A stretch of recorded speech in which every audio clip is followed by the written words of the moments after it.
in tó ní lábẹ́ yẹn ó tó ẹ láti satisfy ìyàwó ẹ, ìwọ ló ń stress ara ẹ, curiosity ló ń ṣe ẹ. Tóbìnrin bá wù ẹ sùsù tó sọ pé mo pàdé bọ̀bọ̀ kan, bọ̀bọ̀ yẹn ó ṣe mí léṣe, kò sọ pé ṣòun léṣe in terms of the size of his manhood o, ó ṣe léṣe because ó mọ̀ ọ́ ṣe, ó mọ̀ what to touch and when to touch. Penetration is the least of nǹkan tẹ́ lè ṣe láti satisfy ìyàwó yín.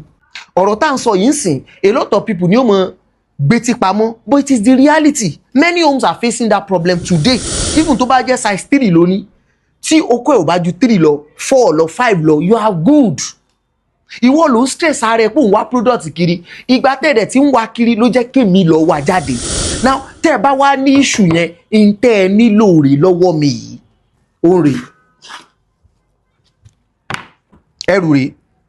Ẹ gbọ́ná kí nìdí ẹ̀ tí àwọn obìnrin kan tí wọ́n máa ń sọ wípé nǹkan ọmọkùnrin tó bá tóbi dáadáa ń ní ààyò wọn, pé nǹkan ọmọkùnrin tó bá kéré àwọn ò fẹ́. Àti ẹ̀ tí ráwọn obìnrin kan tí wọ́n ti kọ ọkùnrin lẹ̀ látàrí pé nǹkan ọmọkùnrin wọn ò tóbi. A sì rí àwọn kan náà tí wọ́n ń pé wọ́n ti kọ́ lẹ́yìn o, bí eyín bá ti lè fọ́ eegun dáadáa. Nǹkan ọmọkùnrin tó tún yànlẹ̀ tó bá dojú iṣẹ́ tó jẹ́ pé ṣẹ̀kanfẹ̀kan sùn lọ ni mò ń ṣe ṣáṣáṣá, kí lọ̀nà àbáyọ sí i? Ǹjẹ́ nǹkan ọmọkùnrin tó kéré jọjọ́ orí lọ ṣé ó sì lè tóbi sí i ju bí ó ti wà tẹ́lẹ̀? Ọ̀nà wo là á gbé gbà? Báwo là á ti ṣe é? Ẹnu oníkànlá tí gbọ́pọ̀ ń o. Àlàyé wà lórí ẹ̀ lórí ètò yìí lónìí. Ẹ wá nǹkan fìdílé kẹjá jọ gbọ́ dáadáa kẹ́sì wo, ẹ mọ́ ọ pín ẹsẹ̀ láìkí ẹ̀ kẹjẹ́ kí gbogbo àwọn èèyàn tó súnmọ́ yín káwọn náà rí wò, torí pé ọ̀rọ̀ wà o. Ọ̀gbẹ́ni Adésínà Òkìkíọlá lájọ wà lórí ètò yìí tí wọ́n ní àwọn nǹkan bíi 2-3 tí wọ́n fẹ́ sọ nípa rẹ̀, ọ̀nà àbáyọ sí nǹkan ọmọkùnrin tó kéré ju ọjọ́ orí lọ. Adésínà Òkìkíọlá, aṣojú iléeṣẹ́ Yorùbá Remedy tí wọ́n mọ̀jú ìlẹ́jà lílo ewé àti egbò lọ́nà ìgbàlódé fún ìwòsàn àti ìlera àwa ẹ̀dá. Ọ̀gbẹ́ni Adésínà Òkìkíọlá, kó tó di pé a tẹ̀síwájú lórí ètò yìí, ẹ jẹ́ nǹkan bí wá léèrè, kí ló fà á tó fi jẹ́ pé àwọn ọkùnrin kan wọ́n mọ̀ ń fẹ́ kí nǹkan ọmọkùnrin àwọn kó tóbi dáadáa ju bí ó ti wà? Ẹ ṣé gan olótù. Àkọ́kọ́ ni pé àkọ́kọ́ dúpẹ́ lọ́wọ́ gbogbo àwọn tí wọ́n jẹ́ oníbàárà wa ní iléeṣẹ́ The Yorùbá Remedy. Àkọ́kọ́ náà Adésínà Òkìkíọlá lórúkọ mi, mo jẹ́ agbóhùnsáfẹ́fẹ́, eléré orí ìtàgé àti sinimá àgbéléwò. Mo jẹ́ olókoòwò, mo sì tún jẹ́ olùṣèwádìí nípa ìlò ewé àti egbò wa. Orílẹ̀-èdè Nàìjíríà la wà, ṣùgbọ́n tọ̀ a ti ṣe iṣẹ́ ìwádìí káàkiri gbogbo àwọn ilẹ̀ adúláwọ̀, kódà àwọn ibi tí a ti láǹfààní àti dé a ti ṣe iṣẹ́ ìwádìí débẹ̀. Now ìbéèrè tẹ́ ń béèrè nípa pé kí ni èmi rò pé ó fà á tí ọ̀pọ̀lọpọ̀ ọkùnrin tí wọ́n fi ń wá ọ̀nà láti mú kí okó wọn, mi mọ̀ bóyá ẹ gbà mí láàyè láti sọ, alright, láti lè mú kí okó wọn kó tóbi ju bó ṣe wà lọ. Ṣé rí àkọ́kọ́ nǹkan kan tí mo fẹ́ kẹ́ mọ̀ ni pé nǹkan ẹyọ kan péré ló ń ṣe ọ̀pọ̀lọpọ̀ àwọn ọkùnrin tí wọ́n ń wá product yẹn kiri. Number 1, òun ni tó lóyìnbó ń pè ní inferiority complex. Ṣé rí tí èèyàn bá ní inferiority complex láyé, òun ló máa ń fà á tí ọ̀pọ̀lọpọ̀ ọkùnrin fi máa ń wárò àwọn product. Ẹ gbọ́ o, tí ẹ bá lọ ṣèwádìí dáadáa sà, ẹ rí wípé kì í ṣe ẹ̀yin àwa máa ń rò pé bóyá àwọn ìyàwó wọn ló ń pressure wọn, rárá o. Nínú ìwádìí tèmi mo ti find out pé kì í ṣàwọn obìnrin ló ń pressure àwọn ọkùnrin pé ọkọ mi okó ẹ kéré, lọ bá ń wá sáìsì kún kó lè tóbi. No, kì í ṣàwọn obìnrin ló ń pressure wọn. Fúnra lára wọn, àwọn curiosity kéékèèké kan fúnra wọn ni wọ́n kàn ń decide lọ́kàn ara wọn pé mi rò pé kíní ìtẹ́gẹ̀ yìí lọ́rùn, jẹ́ ń lọ wá sí. Meanwhile ó tẹ́ lọ́rùn. Ẹ̀yin lè kàn stress ara yín. Nǹkan tẹ́ níyẹn ó tẹ́ ìyàwó yín lọ́rùn, na ẹ̀yin gangan lẹ́ ń stress ara yín, in the sense that ó dẹ̀ jẹ́ fún yín lápẹẹrẹ kan. Ṣé mọ̀ wípé àwọn obìnrin according to research, ṣé mọ̀ pé wọ́n ń ra vibrator ju dildo lọ? Ẹ sà, àwọn obìnrin wọ́n ń ra vibrator yẹn wọ́n ń ra ju dildo lọ. What does that tell us? Ó ń sọ fún wa wípé they care more about the vibrating elements ju the penetrating elements lọ. Ẹ lọ ṣèwádìí, gbogbo àwọn tó bá ń wò wá lọ́wọ́lọ́wọ́ ń sẹ, ẹ jẹ́ káwọn náà kán lọ ṣe research lórí ẹ̀ pé èwo ló sell jù. Ẹ lọ bá àwọn tó ń ta sex toys, ẹ bi wọ́n pé èwo ló tà jù nínú àwọn product wọn. ẹ rí wípé vibrator tà ju dildo lọ. Ìyẹn sọ fún wa wípé tẹ bá ní ká wò ibo ni dildo ti ń ṣiṣẹ́, ibo ni vibrator ti ń ṣiṣẹ́, èwo ló yẹ kó máa tà jù? In our own sense gẹ́gẹ́ bí ọkùnrin àwa máa rò wípé dildo ló yẹ kó tà jù, meanwhile vibrator ló ń tà ju dildo lọ. Ẹ wo nǹkan sìn, níbo wá ni vibrator ti ń ṣiṣẹ́? Orí clitoris obìnrin.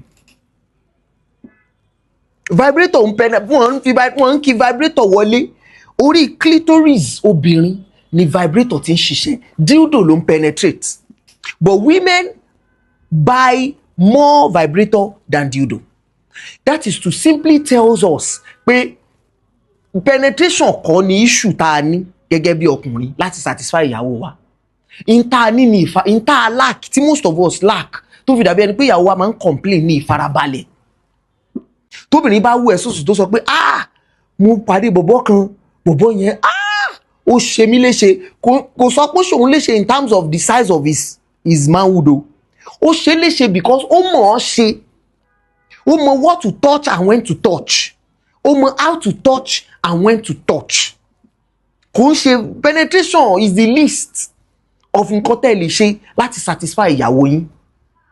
Ọ̀rọ̀ tá à ń sọ yìí ń sìn, a lot of people ni ó mọ̀ gbé tí pamọ́, but it is the reality. Many homes are facing that problem today. Problem of not knowing where to touch and when to touch. So ìyẹn sọ fún wa wípé òun satisfy ìyàwó ẹ̀ even tó bá jẹ́ size 3 lóní, tí okó ẹ̀ ò bá ju 3 lọ 4 lọ 5 lọ, you are good. Ìwọ ló ń stress ara ẹ pé òun wá product kiri, ìgbà tẹ̀dẹ̀ tí ń wá kiri ló jẹ́ kémi lọ wá jáde ó rè.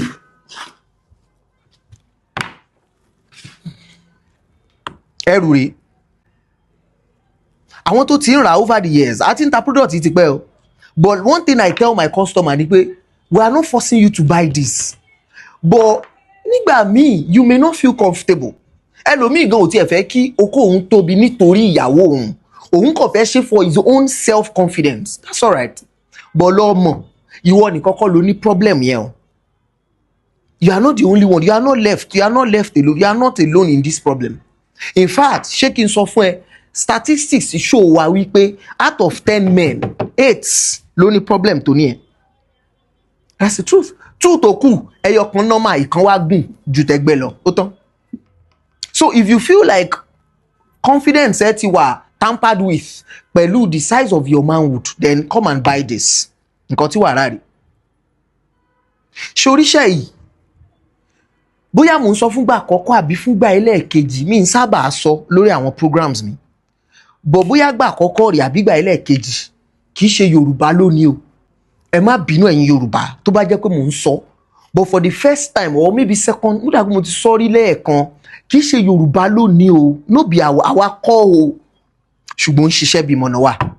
Now bó ṣe wà yìí, size yìí lèèyàn máa achieve.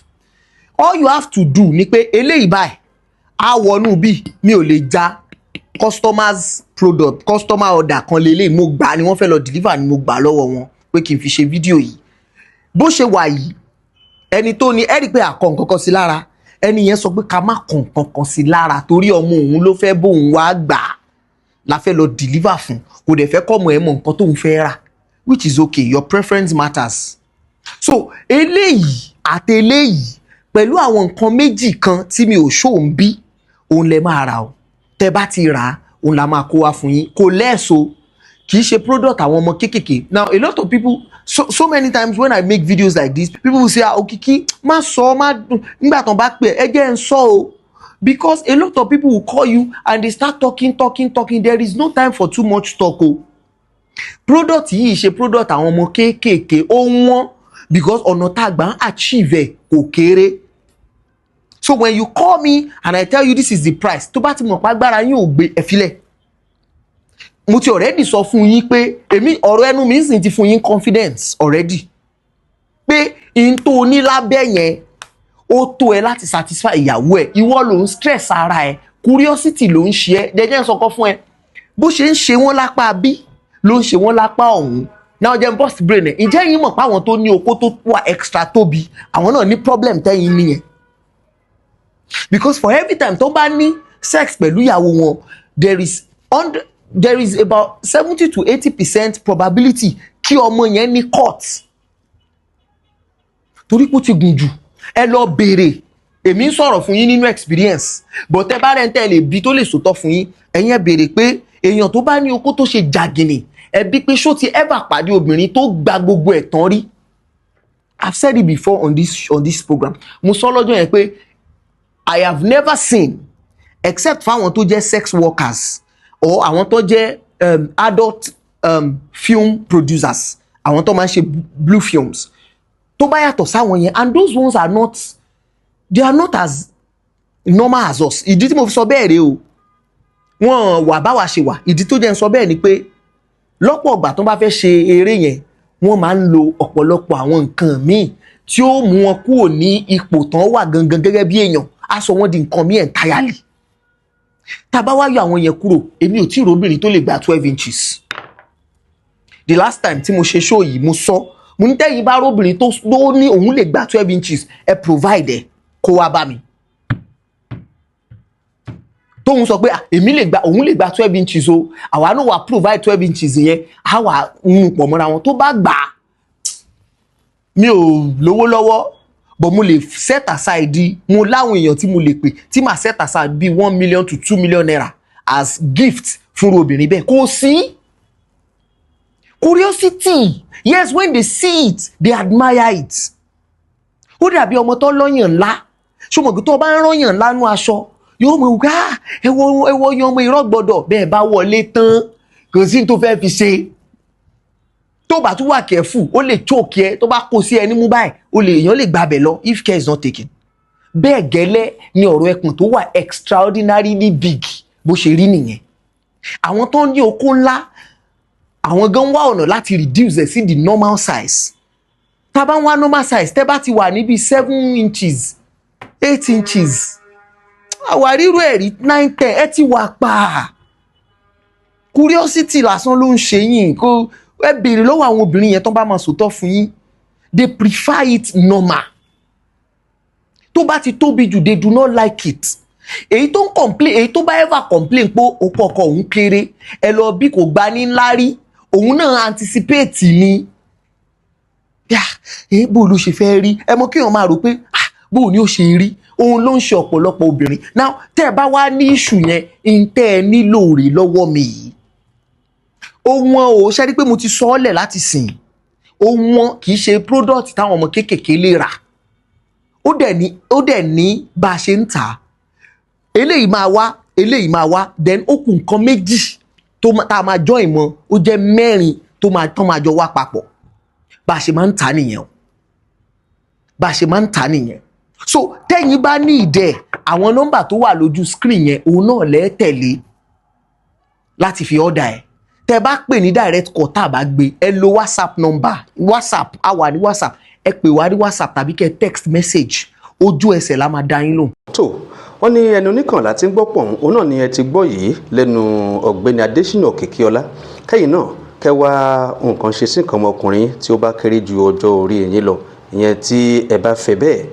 Ẹ̀yin tí ẹ bá sì ń fẹ́ kí nǹkan ọmọkùnrin kó lè ṣiṣẹ́ dáadáa, ọ̀gbẹ́ni Adésínà Òkìkíọlá wọ́n ní ojú ìtú ẹ̀ lọ́dọ̀. Ẹ bá wa pín, ẹ bá wa like ẹ̀, kẹ́sì bá comment sábẹ́ comment section. Ohunkóhun tí ẹ bá fẹ́ bá wa sọ, ẹ lè kàn sí wa lójú òpó tẹ́ ń wò lójú fídíò yìí láti bá wa sọ̀rọ̀ lórí WhatsApp ni. Ká gbọ́ra láyọ̀, ká pàdé ayọ̀, ó di lábọ̀ ó dìgbà.